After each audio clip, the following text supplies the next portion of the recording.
In this edition, we take a look at who in reality is walking the climate talk amid a barrage of promises, commitments, pledges and announcements at the COP28 in Dubai and the preceding 27 COPs.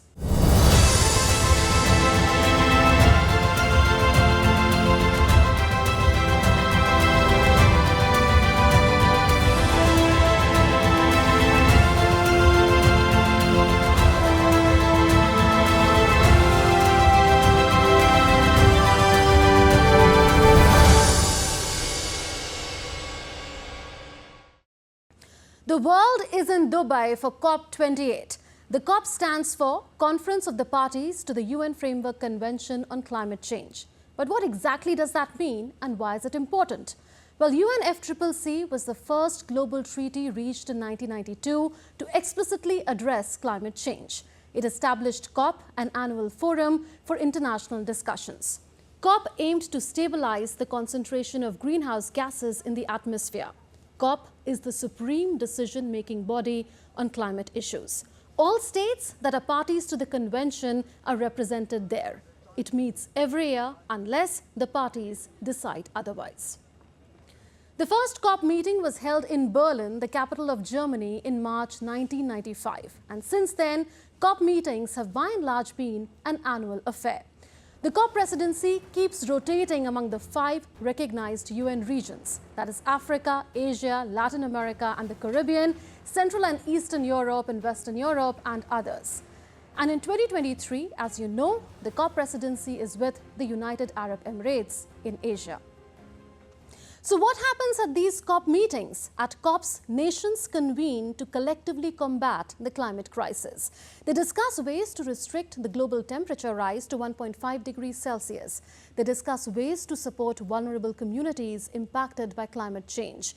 And they discuss how to reach the collective goal of net zero emissions by 2050. So that is the overarching umbrella under which global climate action takes place. At every COP, we hear from countries on their commitments and pledges. We hear from them on new initiatives and new funds. But are countries really walking the climate talk? Take India, for instance. What did it do at the first COP?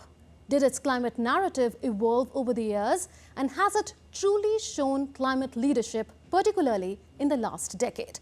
From the very start, India has been a supporter of fair allocation of climate change responsibilities. At COP1, countries agreed that the commitments in the convention were insufficient to combat climate change.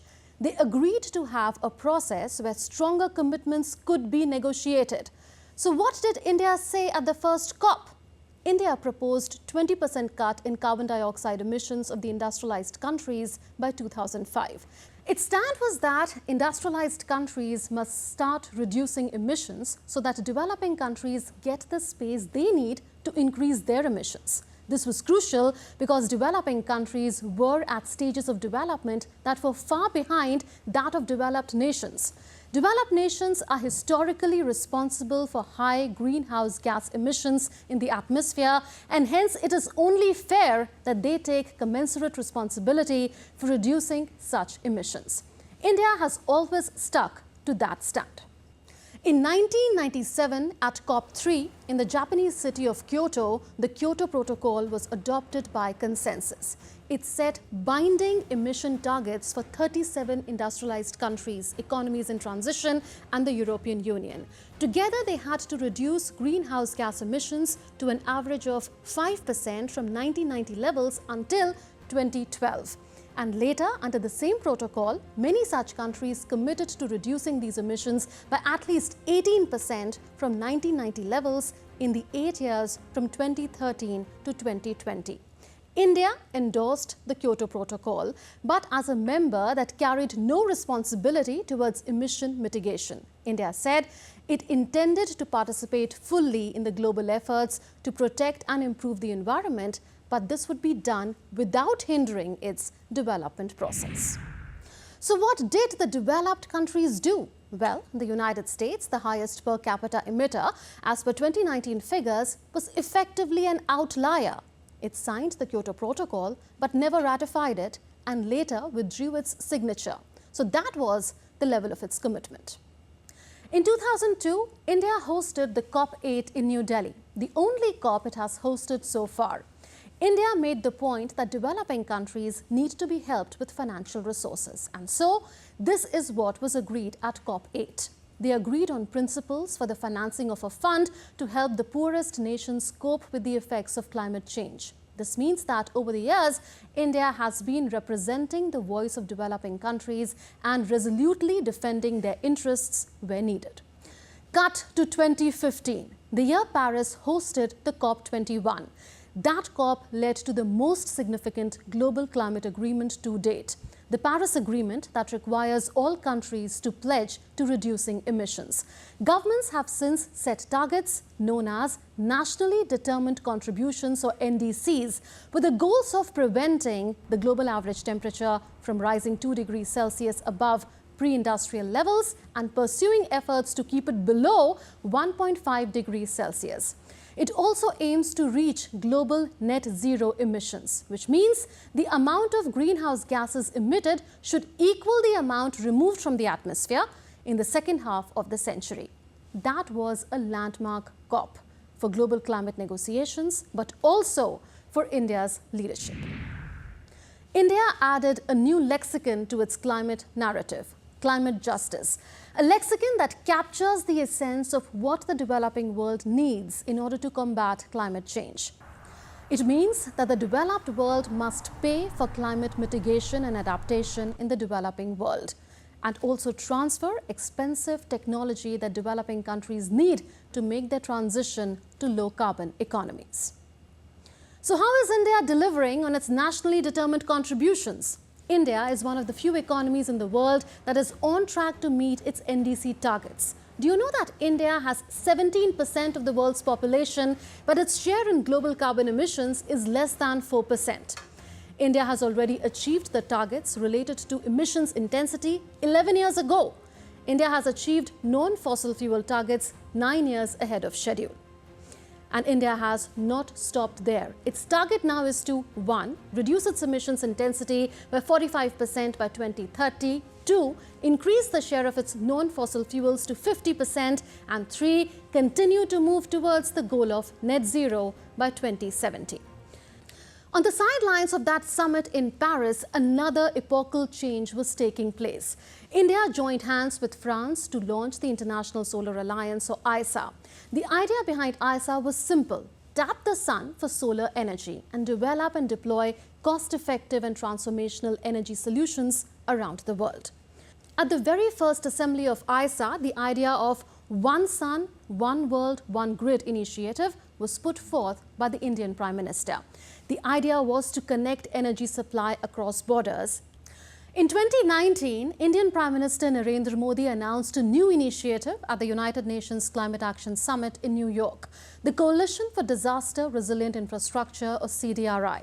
It was a novel idea. Its aim was to help countries upgrade their systems to develop resilient infrastructure, or infrastructure that is resilient to natural hazards and climate catastrophes, such as cyclones, floods, tsunamis, and earthquakes. CDRI has been working since then as a partnership of governments, UN agencies, multilateral development banks, private sector, and knowledge institutions. But consider the scale of the challenge as it stands today. Here are some estimates in a CDRI report. Potentially, the world loses well over $300 billion worth of infrastructure assets every year to climate change and natural hazards. If you add the toll that buildings take, that annual figure goes in the range of over $700 to $850 billion. Add services lost to it, and the number crosses $1 trillion every year. So India thought of a solution that no one else had thought before. In 2021, it was the UK's turn to host the COP26. The action moved to Glasgow. During COP26, a new initiative took birth at the World Leaders Summit. Called IRIS, or Infrastructure for Resilient Island States, it was co-curated by small island developing states and the CDRI partners. Its vision was to promote resilient, sustainable and inclusive infrastructure development in small island developing states. Here too, India was a prime mover.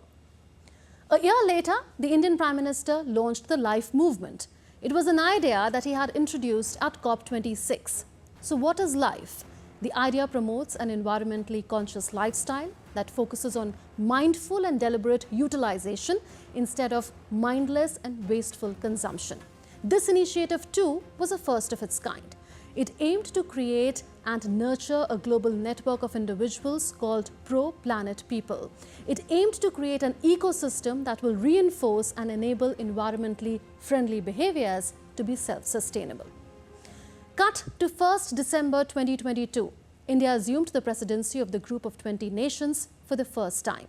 Facilitating energy transition became one of its presidency's key focus areas. It heard out the voice of the Global South through 2 summits. It mainstreamed their concerns regarding climate change in G20 discussions and outcomes. G20 member countries agreed to mainstream lifestyles for sustainable development. And India managed other substantial breakthroughs too. It got all to agree on a brand new Green Hydrogen Innovation Centre steered by ISA. It also launched the Global Biofuels Alliance. India's G20 presidency estimated that billions of dollars are not enough to help developing countries make the necessary energy transition. It called for an annual investment of over $4 trillion instead. The summit under India's leadership also called for a Green Development Pact for a sustainable future.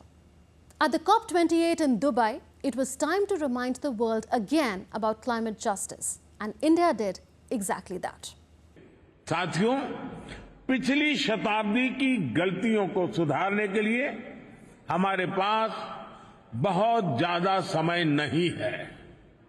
मानव जाति के एक छोटे हिस्से ने प्रकृति का अंधाधुंध दोहन किया, लेकिन इसकी कीमत पूरी मानवता को चुकानी पड़ रही है।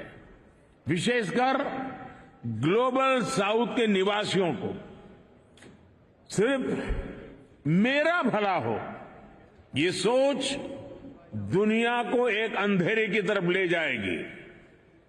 इस हॉल में बैठा प्रत्येक व्यक्ति, प्रत्येक राष्ट्राध्यक्ष बहुत बड़ी जिम्मेदारी के साथ यहां आया है।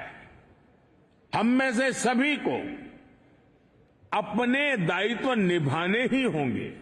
And then came the announcement of a Green Credits initiative, a campaign that moves beyond the commercial mindset of carbon credit and creates a carbon sink with public participation. Here's Prime Minister Narendra Modi explaining it himself at the COP28 summit. जैसे एक उदाहरण मैं देता हूं, degraded Westland का है। अगर हम ग्रीन क्रेडिट के कंसेप्ट से चलेंगे तो पहले डिग्रेडेड वेस्टलैंड के इन्वेंटरी बनाई जाएगी, फिर उस भूमि का उपयोग कोई भी व्यक्ति या संस्था वॉलेंटरी प्लांटेशन के लिए करेगी और फिर इस पॉजिटिव एक्शन के लिए उस व्यक्ति या संस्था को ग्रीन क्रेडिट दिए जाएंगे। ये ग्रीन क्रेडिट फ्यूचर एक्सपेंशन में मददगार होंगे और ये ट्रेडेबल भी हो सकते हैं। ग्रीन क्रेडिट की पूरी प्रक्रिया डिजिटल होगी, चाहे वह रजिस्ट्रेशन हो, प्लांटेशन हो, वेरिफिकेशन हो या फिर ग्रीन क्रेडिट जारी करने की बात हो। So the last decade particularly has been the decade of proactive climate action by India. It has been the decade of India's global leadership on climate action too. While India is walking the climate talk, are developed nations doing enough? The latest data from the Global Carbon Atlas states that the top 5 countries that produced the most carbon dioxide since the Industrial Revolution are the United States, China, Russia, Germany and the United Kingdom. While we have seen the US no-show on Kyoto Protocol in the past, if Donald Trump were to return in January 2025 as the US president, US might no longer be interested in climate action again, as Trump, as US president, had pulled the US out of international climate treaties which previous administrations had signed. Let's now see what the UK is doing. Britain has made a major U-turn in its climate commitments. It says the government will extend the deadline for the sale of new petrol and diesel cars by 5 years. The earlier deadline was 2030, but now it is 2035. The EU passed a law effectively banning the sale of new carbon dioxide emitting cars from 2035. But Poland has appealed against that phase out and other climate laws to the bloc's top court. So there could be a spanner in the works there. Germany's Federal Environment Agency says the country is most likely to miss the target of cutting greenhouse gas emissions by 65% by 2030. The UAE, which is hosting the climate summit this year, is the member of the Organization of Petroleum Exporting Countries, or OPEC. UAE is among the world's 10 largest oil producers. But at the same time, it must be credited for the operationalization of the Loss and Damage Fund on the very first day of COP28. The fund aims to help the most vulnerable countries fight climate change. UAE has also unlocked innovative financial mechanisms to support such countries. But clearly, in terms of the body of work and strategic thinking in the past 1 decade, if there is one country that has shown exemplary climate leadership, it is India, with its innovative ideas, consistent advocacy, and by walking the climate talk. India wants to host COP33 in 2028. Will that be the next big opportunity for it to scale new heights with its solution-oriented climate leadership? There is every reason to believe so. Time for a breather. Coming up on Connecting the Dots, what's behind China's mysterious wave of pneumonia that has gripped an unusually high number of children? And should the world be worried?